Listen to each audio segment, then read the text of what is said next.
Picture this.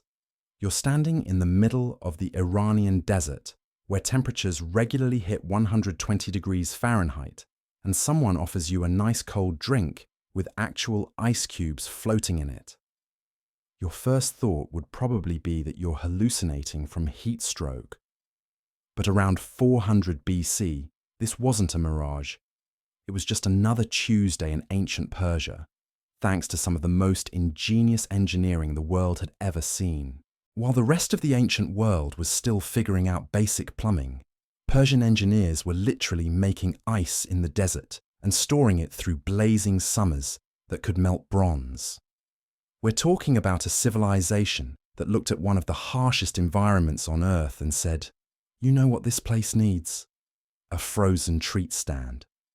The audacity alone is impressive, but the execution was absolutely mind-blowing. The secret weapon in this battle against Mother Nature was something called a Yakhchal, which literally translates to ice pit in Persian. But calling it just an ice pit is like calling the pyramids just a pile of rocks. These weren't simple holes in the ground. They were sophisticated engineering marvels that could keep ice frozen solid, while camels were literally dying of thirst. Outside, the largest Yakhchals could store up to 5,000 tons of ice, which is roughly equivalent to filling 200 modern shipping containers with frozen water. Here's where it gets really wild. These Persian engineers weren't just storing ice that magically appeared. They were actually making it from scratch in a climate that should have made ice formation about as likely as finding a snowman in hell. The process started during the brief winter months when nighttime temperatures would drop just enough to make ice formation possible. But even then, we're talking about maybe a few hours of freezing temperatures before dawn broke and turned everything back into an oven. The ice-making process was like a carefully choreographed dance with nature's timing. Persian engineers built shallow pools called anbar near their yakhchals, and these weren't your backyard swimming pools.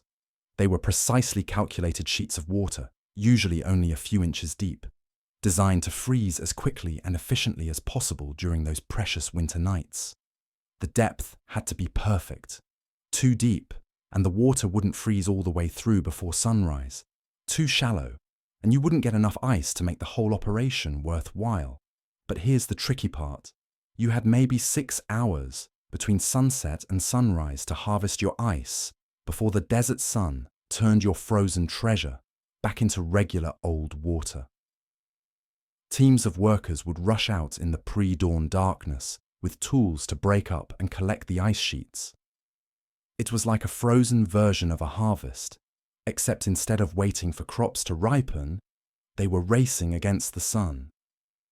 One account from a Persian engineer describes the ice collection as looking like an army of ants carrying crystal fragments across the desert floor. The real genius wasn't just making the ice, it was keeping it frozen for months in temperatures that could cook an egg on a rock. The Yakhchal design was so sophisticated that modern refrigeration engineers still study these ancient structures. The walls weren't just regular mud bricks thrown together by some ancient construction crew. They were made from a special mixture called sarouj, which combined sand, clay, lime, goat hair, and egg whites into a concrete-like material that had insulation properties that would make modern building materials jealous.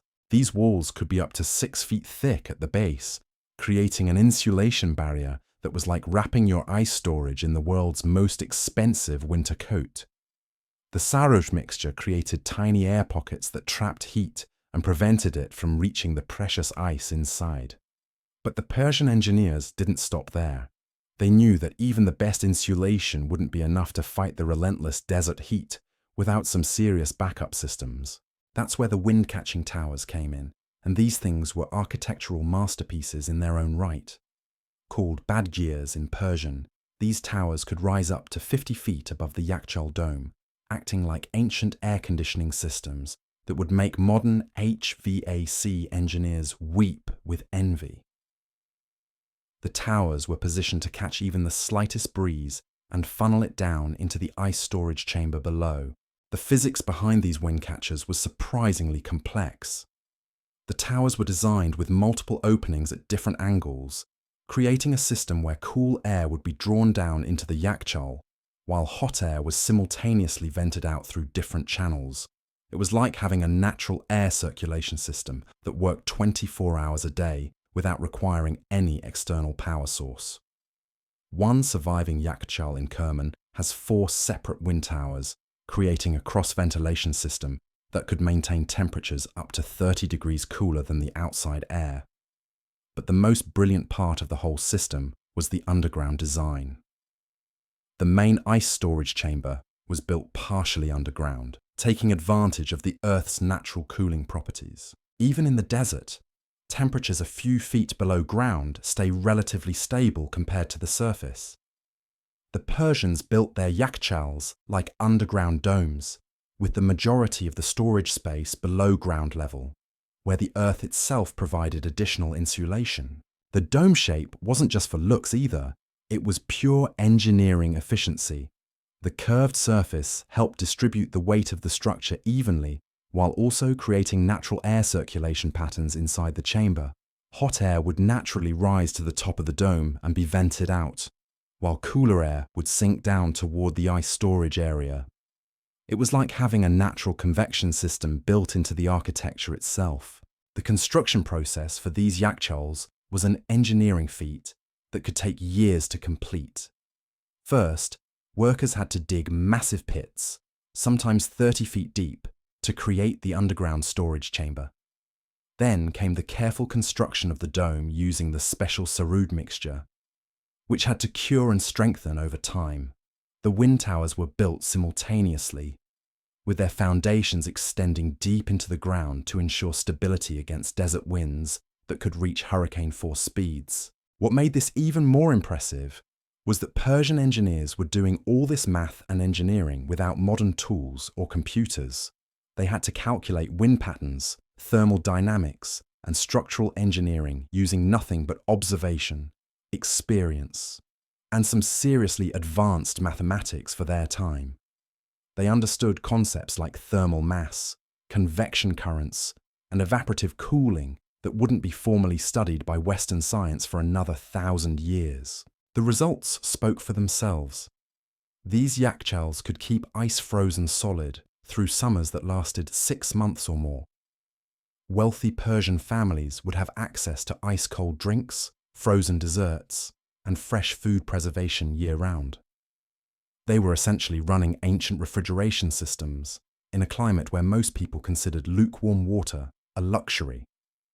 One historical account describes a Persian nobleman serving frozen faloodeh, a dessert made with thin noodles, rose water, and crushed ice, to guests in the middle of July when outside temperatures exceeded 115 degrees Fahrenheit. The social implications of having ice in the desert were absolutely staggering. Imagine being a trader from Rome or Greece, accustomed to the finest luxuries your empire could offer, and then some Persian host casually drops ice cubes into your wine while you're sweating through your toga in 110-degree heat.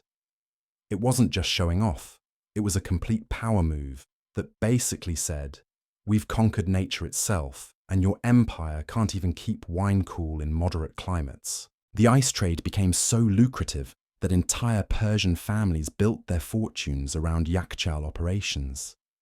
These weren't just personal convenience stores for wealthy households. They were full-scale commercial enterprises that supplied ice to markets, bathhouses, and even medical facilities.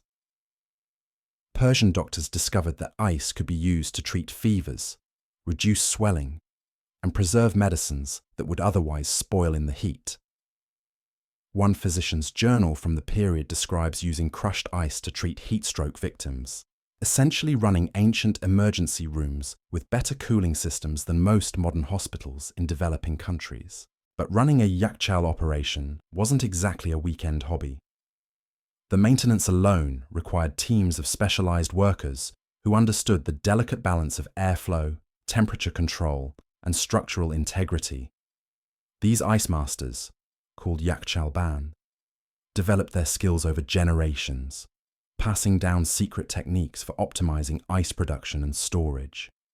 They knew exactly which nights would produce the best quality ice, how to adjust the wind tower openings for different seasonal conditions, and when to harvest ice for maximum thickness and clarity. The quality control standards were surprisingly rigorous. Not all ice was created equal in ancient Persia. The clearest, thickest ice was reserved for the wealthy and for export to other regions, while cloudier or thinner ice might be used for food preservation or sold at lower prices to common citizens.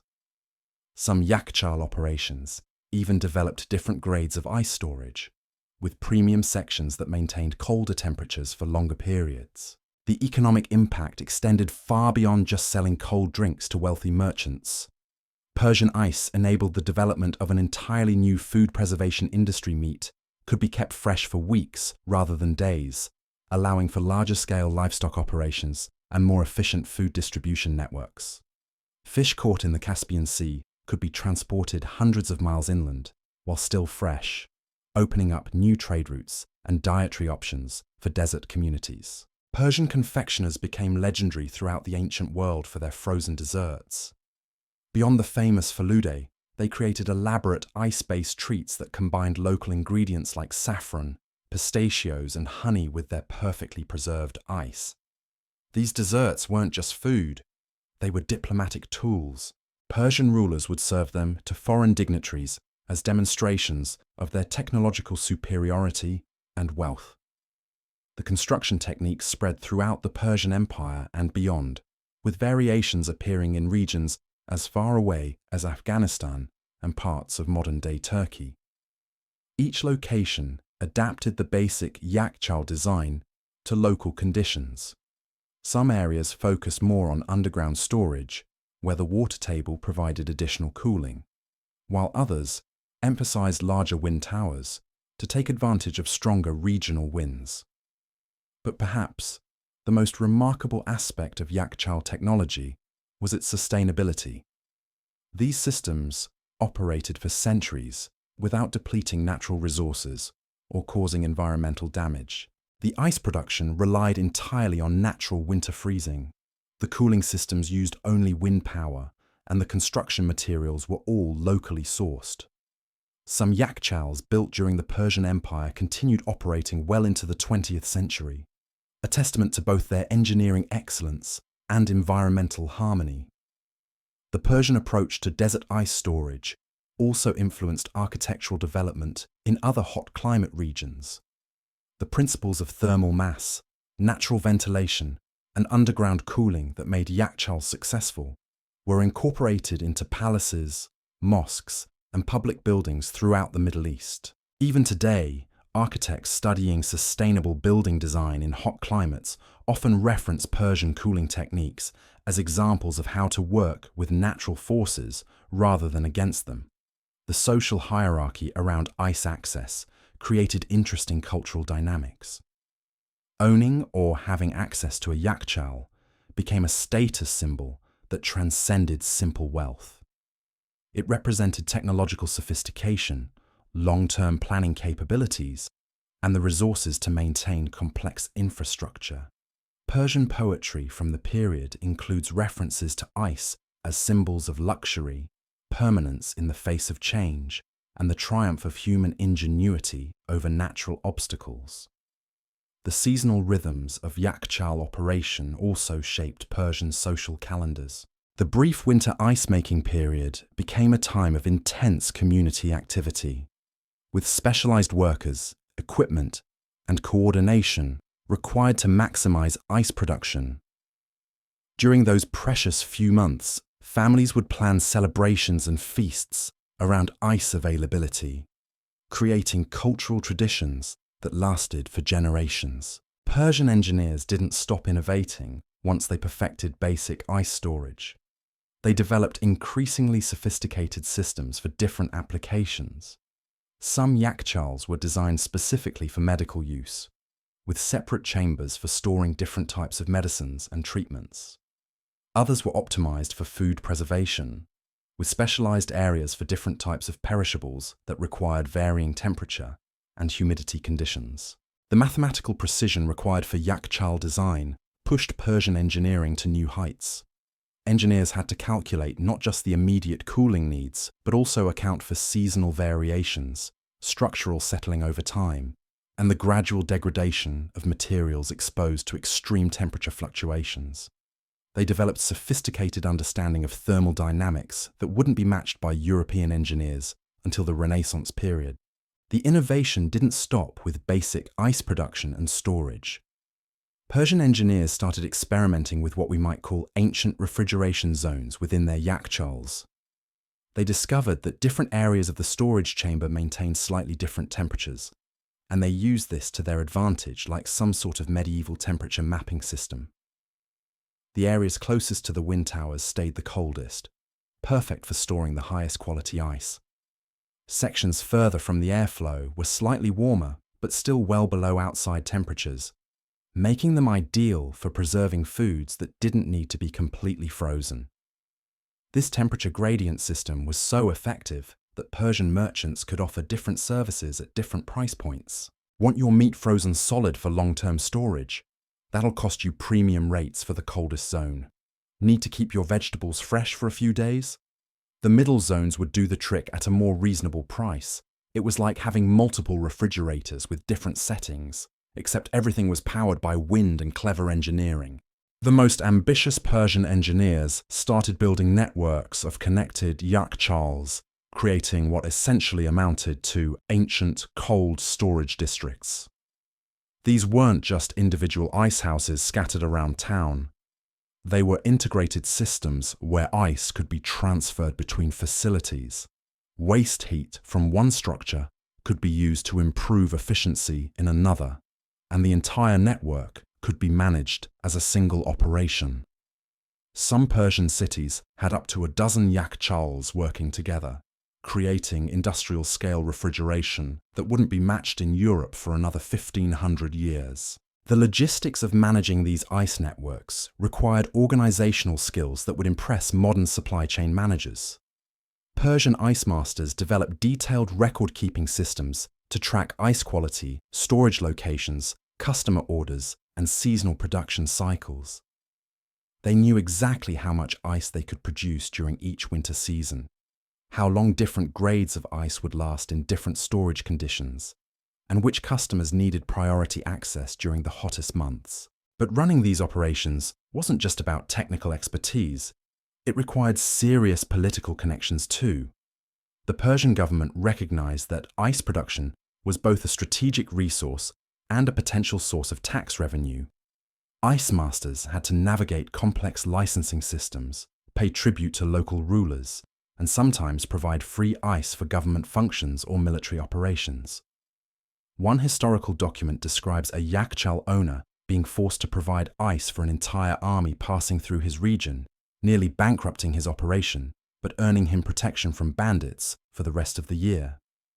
The international trade possibilities opened up entirely new diplomatic channels. Persian ice became a luxury export that could be transported hundreds of miles using specialized insulated containers. Caravans carrying Persian ice were like ancient refrigerated trucks, with specially trained handlers who understood how to maintain cold temperatures during long desert journeys. These ice caravans became so valuable that they traveled with armed guards and followed secret routes to avoid bandits who might steal their frozen cargo. The preservation techniques developed around Yakhchal technology revolutionized Persian cuisine in ways that rippled through their entire culture. Chefs could experiment with ingredients and cooking methods that would have been impossible without reliable refrigeration. They developed elaborate multi-course meals that combined hot and cold dishes, created new preservation methods for exotic spices and medicines, and even started experimenting with what we might recognize today as early forms of ice cream and frozen desserts. Persian banquet culture became legendary throughout the ancient world, partly because of their ability to serve temperature-controlled meals in any season. Imagine being a guest at a Persian feast, where the first course was served steaming hot, the second course was perfectly chilled, and dessert was actually frozen, all while sitting in a desert where the ambient temperature could literally kill you. Foreign dignitaries would return to their home countries with stories that probably sounded like complete fantasies to people who had never experienced Persian hospitality. The medical applications of reliable ice access pushed Persian medicine centuries ahead of their contemporaries. Persian physicians developed treatment protocols that relied on controlled temperature therapy, understanding that different ailments responded better to specific temperature ranges. They could preserve rare medicinal herbs and compounds that would otherwise spoil in the heat, enabling them to maintain pharmacies with much larger inventories of treatments than any other civilization of their time. Some Persian doctors became so skilled at temperature-based treatments that they attracted patients from across the known world. Medical tourism isn't exactly a modern invention. Wealthy Romans and Greeks would travel to Persia specifically to receive treatments that were impossible in their home countries. Due to the lack of refrigeration technology, Persian medical centers essentially became the Mayo Clinics of the ancient world, offering advanced treatments that were only possible because of their mastery over ice and cooling. The construction industry that grew up around Yakhchal building became an entire specialized trade. Master builders who understood the complex engineering requirements commanded premium fees and traveled throughout the Persian Empire, constructing ice houses for wealthy clients. These weren't just contractors. They were highly educated engineers who understood advanced mathematics, physics, and materials science. Some became so famous that Persian rulers would compete to hire them for prestige projects. The training process for becoming a Yakhchal engineer took decades and was passed down through family lines like ancient trade secrets. Apprentice engineers would spend years learning to read wind patterns, understand seasonal temperature variations, calculate structural load requirements, and master the precise mixtures needed for different types of construction materials. The knowledge was so valuable that some engineering families guarded their techniques more carefully than merchants protected their gold. But the most fascinating aspect of Persian ice technology was how it influenced their understanding of physics and natural science centuries before these concepts were formally studied by other civilizations. Persian engineers intuitively understood principles like thermal conductivity, convection currents, and phase changes that wouldn't be mathematically described by Western science until much later. They were essentially conducting advanced scientific research disguised as practical engineering projects. The experimental culture around Yakhchal improvement led to innovations that went far beyond ice storage. Persian engineers developed new building materials, advanced ventilation systems, and construction techniques that influenced architecture throughout their empire. Some of these innovations were so effective that they continued to be used in Persian construction well into the modern era, with traditional builders incorporating ancient cooling techniques into contemporary buildings. The seasonal workforce required for Yakhchal operations created interesting economic dynamics in Persian society. During the brief winter ice-making season, specialized workers could command premium wages for their expertise in ice harvesting and processing. But these same workers had to find other employment during the long summer months, creating a mobile workforce that moved between different industries based on seasonal demand. Persian communities developed elaborate social structures around ice access and distribution. Some towns had ice-sharing cooperatives, where multiple families would pool resources to build and maintain a single Yakhchal. Others had competitive systems, where different ice houses would try to outdo each other with better quality ice or more reliable service. These systems created social bonds and economic relationships that shaped Persian society in ways that extended far beyond just keeping drinks cold. The cultural impact of having ice in the desert influenced Persian art, literature, and philosophy in unexpected ways. Persian poets wrote about ice as a metaphor for permanence in an impermanent world, the triumph of human will over natural obstacles, and the beauty of finding coolness in the midst of heat. Ice imagery appeared in Persian carpets, architectural decorations, and ceremonial objects, becoming a symbol of Persian technological achievement and cultural sophistication. The legacy of Persian ice-making technology eventually spread throughout the Islamic world and beyond, influencing cooling and preservation techniques in regions from Spain to India. But the original Persian Yakhchals remained the gold standard for desert refrigeration, with some continuing to operate effectively well into the 20th century. when mechanical refrigeration finally made them obsolete. The engineering principles that made Yakhchals work so effectively weren't just lucky accidents.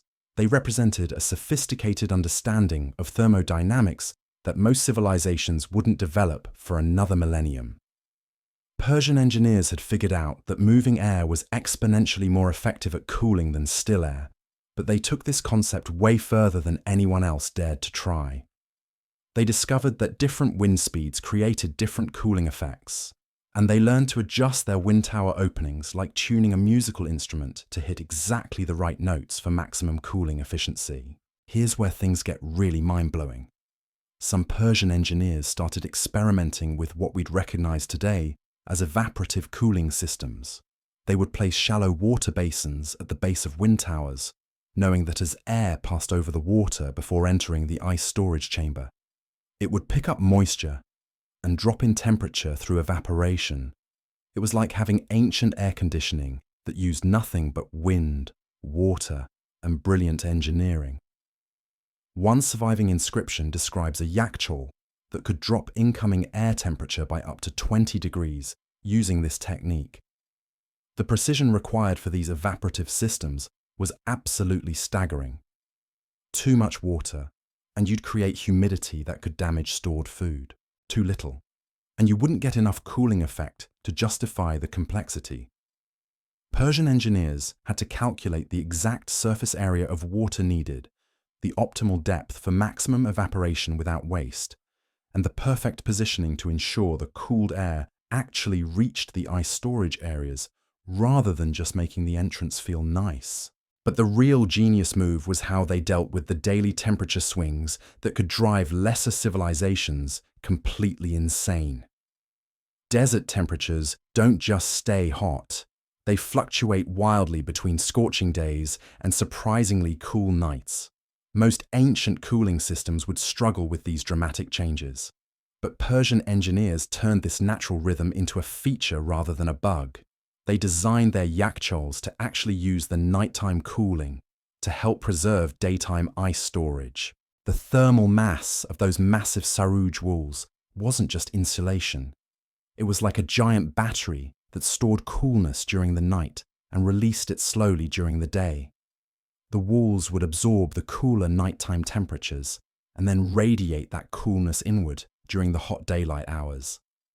It was like having a building that remembered when it was cold and shared that memory with your ice storage all day long. Modern architects call this passive solar design. But Persian engineers were doing it when the rest of the world thought central heating meant standing closer to the fire. Some of the most ambitious Yakhchal projects included what basically amounted to ancient climate control systems for entire buildings. Persian architects learned to integrate ice storage chambers with residential and commercial structures, creating buildings that stayed cool year-round without requiring constant ice replacement. These weren't just houses with ice cellars. They were architectural systems where the ice storage actually helped cool living spaces through carefully designed air circulation patterns. The mathematical calculations required for these integrated cooling systems would challenge modern engineers. Persian builders had to account for heat transfer between different areas, air circulation patterns throughout multi-story buildings, and the gradual melting rates of ice under various load conditions. They were essentially doing computational fluid dynamics using nothing but observation, experience, and some seriously advanced geometry for their time period. The social dynamics around these advanced cooling systems created entirely new categories of Persian society. Icehouse architects became celebrities, traveling from city to city to design custom cooling solutions for wealthy clients.